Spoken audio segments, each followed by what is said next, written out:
Welcome to another Silicon Bites, and like all episodes that delve into the minds of the ideologues that seek to justify Russian war crimes, this is going to be a disturbing episode. We're going to look at one of the key apparent thinkers behind the Russian world philosophy, and that is Karaganov. Before we get into that, please do check out the links to Ukrainian charities contained in the description of the video.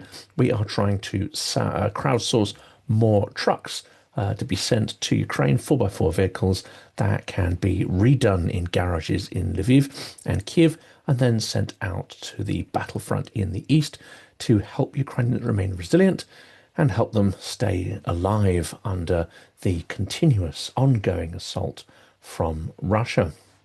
Let's dive into this article, though, which I think is definitely worth sharing on the channel. Russia has a fascist ideology. It may be incoherent when it comes to doctrinal details. It may be a bit sparse on the detail, but it is clear on one thing. If you're part of the democratic world, it intends to destroy you. Russian propagandists and ideologues are clear on this point, at least.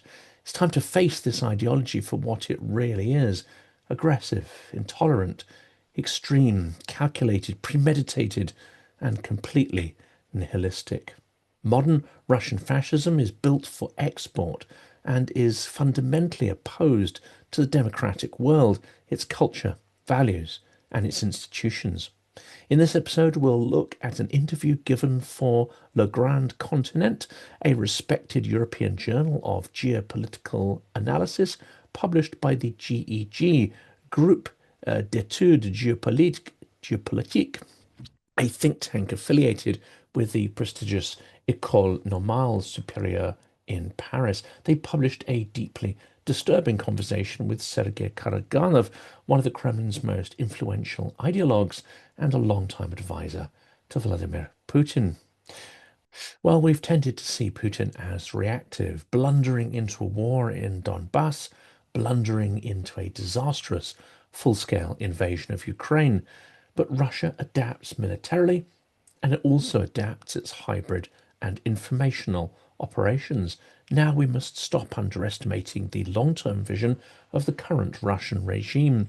It is less improvisational and is certainly not accidental. The shift to authoritarian methods domestically and imperialistic methods externally is entirely deliberate. The shift in Russia claims to be a civilizational one, championing so-called traditional values and white heterosexual Christian identity. There are numerous ways this can be challenged, just by looking at the high divorce and abortion rates in Russia, for instance, the incidence of domestic abuse and alcoholism. And Russia has a far higher percentage of its population that adheres to the Muslim faith than many European nations, despite its propaganda claiming that Europe is the one being overrun. But of course, this dubious narrative is also reflected, unfortunately, across the pond in the US. Before we get into that, we have to emphasize that Russia does not follow these so-called traditional values that it seeks to portray so clearly in its propaganda. But a recent US State Department paper contains implicit criticism of European democracies for upholding rule of law against corruption and their efforts to preserve electoral integrity by blocking extremism and candidates that benefit from massive and illegal manipulations of media and electoral systems by foreign powers. In doing this, it not only mirrors some of the language that comes out of the Kremlin, the mouths of Kremlin talking points, propagandists, but unfortunately, it also seems to align with some of the interests the Kremlin has in terms of the politics of other countries and manipulating and subverting their electoral systems. The paper published by the US State Department says this environment also restricts Europe's elections, as recently highlighted by Secretary of State Rubio. The popular Alternative for Deutschland party was just labelled an extremist organisation by German intelligence, which could lead to the party's exclusion from the electoral process. Leading French presidential candidate Marine Le Pen was charged with embezzlement and departing from standard procedure. Note, it does not. Immediately banned her from running. Restrictions have likewise occurred in Poland and Romania against select political parties or politicians. Simultaneously, Christian nations like Hungary are unjustly labelled as authoritarians and human rights abusers. So, the author of this paper dismisses out of hand the established legal grounds in those respective countries on which the AfD and Le Pen were challenged, but cites Hungary as an example to follow. Hungary, that is now by far the most corrupt state in Europe on a whole range of indices, led by an aspiring authoritarian and Putin enabler, Viktor Orban. Rather than transparency, legality, and probity, the benchmark for the US about which regime to support seems now to be based on perceived religious affiliation and possibly skin colour as well. Well, let's turn to the interview with Karaganov. With a sneering and calculated coldness, he lays out the logic behind Russia's so-called long war or forever war, as well as its nuclear doctrine. Now, Karaganov is often wheeled out when the Kremlin wants to press harder on the nuclear blackmail issue as a way of trying to coercively manipulate the West into holding off from supporting Ukraine or reducing the current levels of military support. The timing of this article may well not be coincidental then, as Putin seeks to dissuade Europe from increasing military supplies to Ukraine to make up for the gap that has opened up in support under President Trump. The tone of the article is cynical, as you'd expect, but also reflects the style adopted by propagandists such as Solovyov, in that it is openly contemptuous towards Western democracies, their values and institutions. Karaganov lays out the pseudo-intellectual framework that supports Russia's war against Ukraine and its broader confrontation with the West. To my audience watching this, if you enjoy living in a democracy, even though that can feel dysfunctional at times, then Karaganov's views should absolutely terrify you. The original article is in French and has been translated here by Google Translate and tidied up a little bit to make grammatical sense by me. Here is a short summary before we dive into the detail. Karaganov argues that Russia's strategic goal must be to push for the collapse of the West, claiming it is the only path to a decisive strategic victory, whatever that entails. He anticipates the war in Ukraine will be prolonged and could continue for another 1 to 3 years, inflicting massive human losses on Ukraine until the West backs down, in his terms. He advocates for lowering the threshold for Russia's use of nuclear weapons as part of an updated nuclear posture.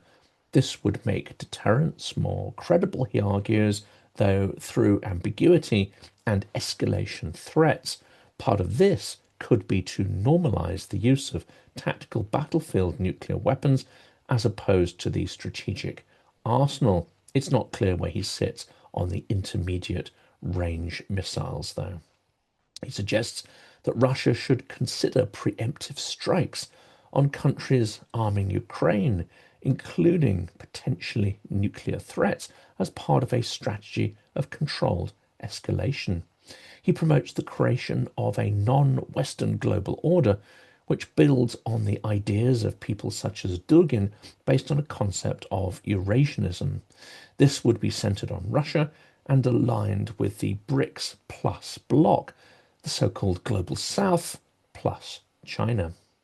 War is in the Russians' genes, claims Sergey Karaganov, the architect of Putin's geopolitics, which of course is strange because the Russian way of war seems to be neither very competent nor very efficient. The French publication, justifies the interview, saying, to confront Putin's Russia, one must understand the ideological sources and doctrines of that regime that, by invading Ukraine, declared an endless war on Europe. Sergey Karaganov, director of the Council for Foreign and Defense Policy, is often presented as the main architect of Russian foreign policy. Vladimir Putin insists that he is among the authors he reads regularly. In Russian power circles, he is one of the most followed and listened to mouthpieces articulating the warmongering stance of Putin's regime in its war against Ukraine and Europe. The interviewer asks if Karaganov shares the views of Vladislav Surkov. See a couple of recent episodes on Silicon Curtain that were made based on an interview that he gave, again, also to a French publication. Karaganov is asked whether Putin's Russia is now surrounded by lookalikes and parodies of its philosophy, especially in the US, in its statements towards Canada, Greenland, or the Panama Canal. Karaganov pours cold water on this analogy. It seems to me that it is completely stupid to pose the question in these terms. Contrary to what some people imagine, Trump has a very personal political and economic philosophy. According to that, he makes decisions in a way that is certainly radical, but he also has prudent goals. Trump is an American nationalist who exhibits some of the characteristics of traditional American messianism. If he can sometimes surprise us, it's because he has been vaccinated against the liberal globalist vermin of the past 3 or 4 decades. Well, this is classic Karaganov in terms of its acidic tone, and of course it's chock full of absurdities as well. Karaganov is asked, what did he think of the apparent rapprochement between the United States and Russia? There is much talk, he says, about a possible compromise in its various forms. In Russia, too, the media and are elsewhere enthusiastically discussing the options that could open up because of this rapprochement. However, it seems to me that at this stage, the Trump administration has no reason to negotiate based on the conditions that we have set as Russia, and therefore this rapprochement will be difficult. But what about the war? Asks the interviewer. This cannot be in the interests of the American president. The war is economically advantageous for the United States, says Karaganov, as it allows it to modernize its military industrial complex, plunder its European allies with renewed vigor, and imposes its economic interests through systemic sanctions against countries around the world. This is interesting positioning here. This is a classic Soviet kind of whataboutism or argument that states that resisting Russian aggression is only done out of self-interest, part of a worldview that thinks there are no values or morals, just a rapacious military-industrial complex manipulating all world events towards its own interests to turn a profit. It is a core argument of Soviet propaganda, and of course at its heart is entirely cynical and nihilistic. It's designed to project onto its enemies the figures of greedy, rapacious capitalists, whereas actually it's Russia that is causing many of these conflicts, creating many of these provocations, and then accusing people who defend themselves as being the aggressor. Karaganov repeats that the core US strategy is to weaken Russia by dragging out the attritional war. Of course, the absurdity of this argument becomes clear if we admit that Russia is the one that started the war and continues to execute it in the face of horrific losses of men and materiel. If this argument held any water at all, then we would have likely seen the US and its allies arm Ukraine to a far greater extent and with more lethal capability and far swifter to inflict greater losses on Russia. But of course, this is not what happened. Rather, Western caution has extended the war. Karaganov is asked about the reverse Kissinger effect, the US strategy to peel Russia away from China. US policymakers should take note of this. Karaganov dismisses this strategy as being an impossible absurdity. In contrast to what some may report, Russia has never accepted this condition. Three factors could push Trump to negotiate a satisfactory agreement for Russia on Ukraine. The first would be Russia's de facto departure from its alliance with China. Well, we can rule that out to start with. The second is the threat of a repeat of the grotesque retreat from Kabul, that is, the total defeat and shameful capitulation of the Kiev regime and the obvious failure of the West, led by the United States. And the third is the risk that hostilities will spread to the United States and its vital assets around the world, with massive American casualties, including the destruction of military bases. I don't know who Karaganov thinks will be carrying that out. It seems that Russian military capacity certainly is not capable of that. Um, and the second option, the complete capitulation and defeat of Ukraine, that is clearly what Russia wants, but again, seems from this perspective highly unlikely. Now, Karaganov does acknowledge the possibility that taking all of Ukraine may not be within Russia's capacity at this time. The total defeat of Ukraine with its outright capitulation, which could have a domino effect on Europe, remains our objective. But it will be extremely costly, even prohibitive, because it will lead to the deaths of many thousands of our best children if it were not reinforced by more active deterrence use of nuclear, which is what I advocate to this impasse. That is a truly horrific statement. We need to take that in order to conquer Ukraine and, by extension, Europe. He is advocating for the use of nuclear weapons. He is asked if Russia would like to see the White House annex Greenland. He answers not for the act in itself, but because it would cause a fracture in NATO, having the territorial integrity of one of its NATO members, its allies, violated. He sees this as a move that could consign NATO to history. Now, perhaps we see more clearly why this policy of geopolitical chaos could be beneficial to Russia's objectives. I hope NATO collapses, he says. This organization has no other future.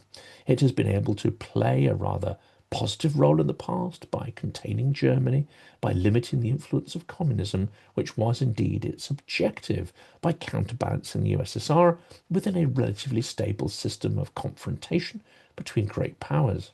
But this is an extraordinary statement. He seems to be praising NATO for holding back Russian imperialism under the USSR, yet deriding it for creating a barrier to modern Russian imperialism now. He continues, but NATO has long since become nothing more than a harmful organization, purely and exclusively harmful to global security. The sooner it disappears, the better. Now, one has to ask, harmful to what? Harmful precisely because NATO still provides an organized and principled wall against Russian expansion and aggression, an alliance that deters and limits Russian expansion westwards. Well, I can see why that would annoy and irritate Karaganov. But are his views on the EU similar? And what does he think of the label Eurofascism that propagandists use for countries in the West that refuse to appease Russian aggression and assist Ukraine? Due to the moral decline of its elites, he says, the European project is now at an impasse, having reached a certain peak.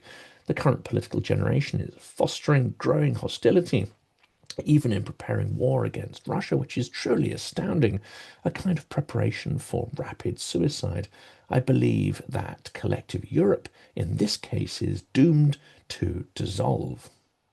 He continues the theme of Europe as a poisoned chalice and a source of all the world's ills, ignoring, of course, the bloody history of conquests, slaughter and genocide, and lack of freedom that accompanied the rise of Muscovy.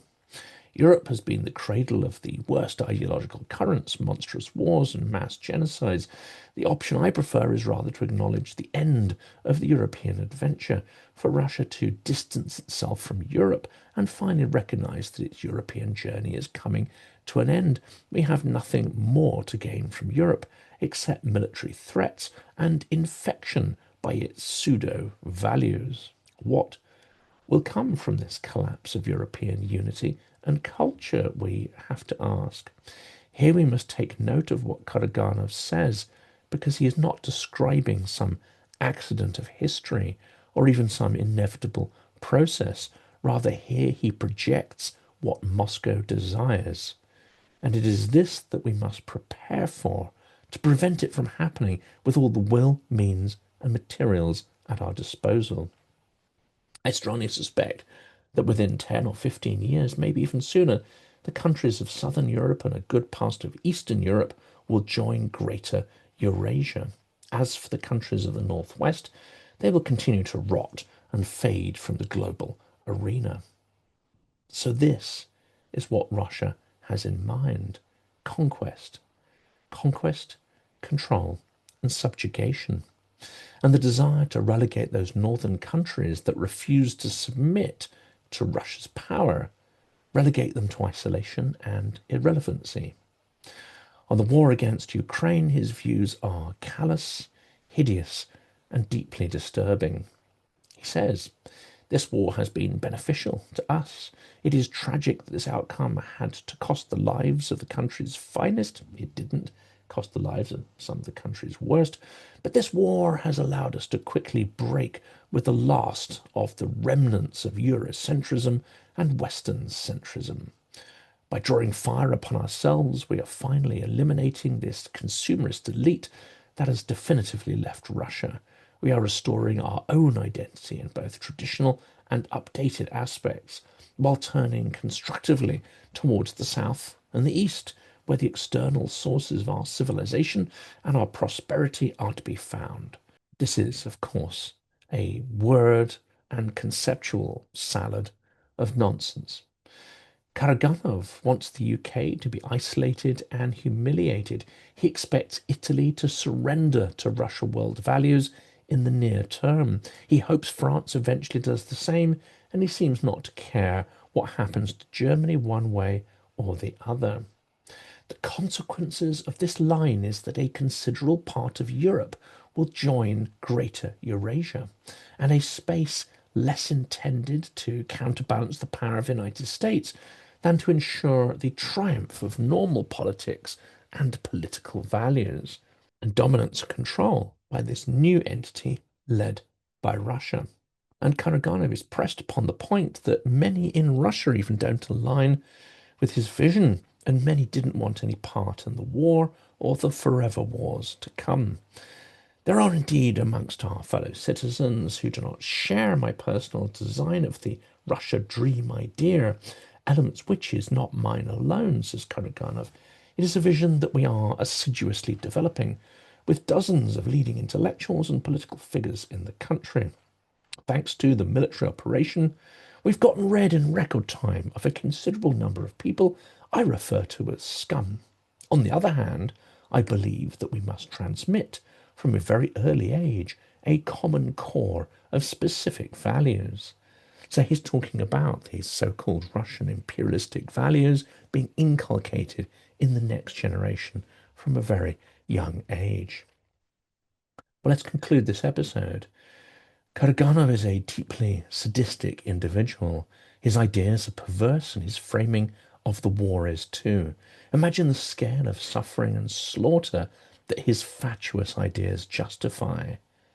Slaughter that they seem to crave even. At present, an accelerated process of spiritual, moral, and intellectual renaissance is happening in Russia, largely thanks to the war, he says. It is regrettable that this process was not able to see the light of day by other means. However, Russia is a country of warriors. It has never known how to live outside of a state of war. Making war is in the Russians' genes. He's wrong. Making war isn't in Russia's genes. Making trauma and grief is in Russia's genes. Theft, humiliation, and domination is in its DNA. Their way of war is crude. It is a means to an end, in fact, to exert imperial control, to reassert Russia as a parasitic empire on the fringes of civilization. Karaganov's words are just an obscene kind of window dressing against what is really the exercise of naked power, violence, control, and appropriation.